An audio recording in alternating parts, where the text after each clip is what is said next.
పెళ్లి టైం రానే వచ్చేసింది. పెళ్ళి అంటే తెలిసిందే కదా, మామిడి తోరణాలతో అయితే స్టార్ట్ అయిపోయింది. పెళ్లి పందిరి వేసిన తర్వాత పెళ్లి పందిరికి మామిడి తోరణాలు అయితే కట్టేస్తున్నారు. ఇప్పుడైతే పెళ్లి కొడుకుని కూర్చోపెట్టడానికి అయితే ముగ్గు అయితే వేస్తున్నారు. ఈ ముగ్గుని పీట ముగ్గు అంటారండి. మా సైడ్ పెళ్లి కొడుకుని అలాగే పెళ్లి కూతుర్ని చేసేటప్పుడు ఇదే ముగ్గు అయితే వేస్తారు. ముగ్గు వేసిన తర్వాత ముగ్గు పైన పసుపు కుంకుమ వేసుకుని 2 పీటలు వేసుకొని దాని మీద ఒక క్లాత్ అనేది పరిచేసి అక్షింతలు వేసుకుని అయితే పెళ్ళికొడుకుని అలాగే తోడు పెళ్ళికొడుకుని అయితే కూర్చోబెడతారనమాట.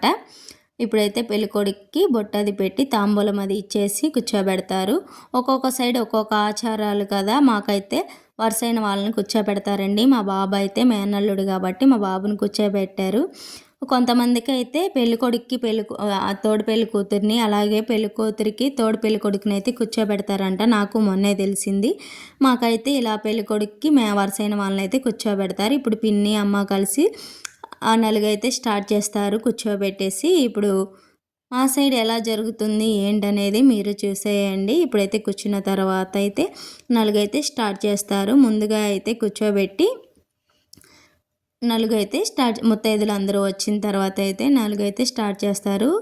ఇప్పుడైతే నువ్వుల నూనె అలాగే సున్నిపిండితో అయితే నలుగు స్టార్ట్ చేస్తున్నారు. ఇప్పుడు పిన్ని ముందుగా అయితే నువ్వుల నూనె రాసి ఆ తర్వాత సున్నిపిండితో నలుగైతే పెట్టేస్తుంది అనమాట. తర్వాత అక్షింతలు వేసి జీవిస్తారు. తర్వాత మనం పెళ్ళికొడుకు ఎవరు చేస్తారో వాళ్ళైతే పెళ్ళికొడుక్కి అలాగే తోడు పెళ్ళికొడుక్కి బట్టలు అది పెట్టేసిన తర్వాత స్నానం చేసి వచ్చిన తర్వాత కూర్చోబెట్టి ముత్తైదులందరూ అక్షింతలు వేసి దీవించిన తర్వాత తాంబూలం అయితే ఇస్తారు. అలా అయితే మా పెళ్ళి కొడుకుతో చేయడం అయితే అలా అవుతుందన్నమాట. మరి ఒక్కొక్క సైడ్ ఒక్కొక్క ఆచారాలు కదా. మా సైడ్ అయితే ఇలా అనమాట. ఇప్పుడైతే అది చూసారా ఫోటో పోజ్ ఇమ్మంటే ఎలా సిగ్గుపడిపోతున్నారో. పెళ్ళి నీది కాదురా మావది అంటుంటే నవ్వుతున్నారు. ఇప్పుడు వచ్చేసి నాటన్న అనమాట.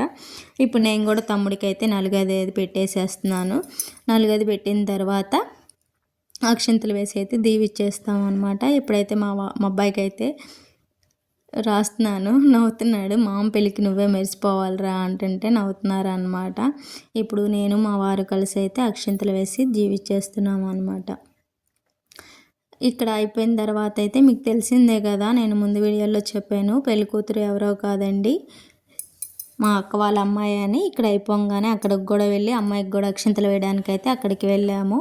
ఇలా అయితే పెళ్లి కూతురుని అయితే చేస్తున్నారు. ఇక్కడ కూడా అదే ప్రాసెస్ జరుగుతూ ఉంది. అందరూ నలుగైతే పెడుతున్నారు.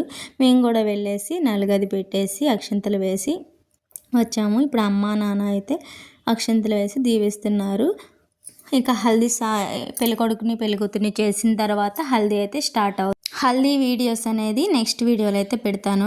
లెంత్ ఎక్కువ ఉందని చెప్పి షార్ట్గా అయితే పెట్టేశాను అనమాట. మీకు ఈ వీడియో నచ్చితే లైక్ చేయండి, షేర్ చేయండి, సబ్స్క్రైబ్ చేసుకోండి. Thank you.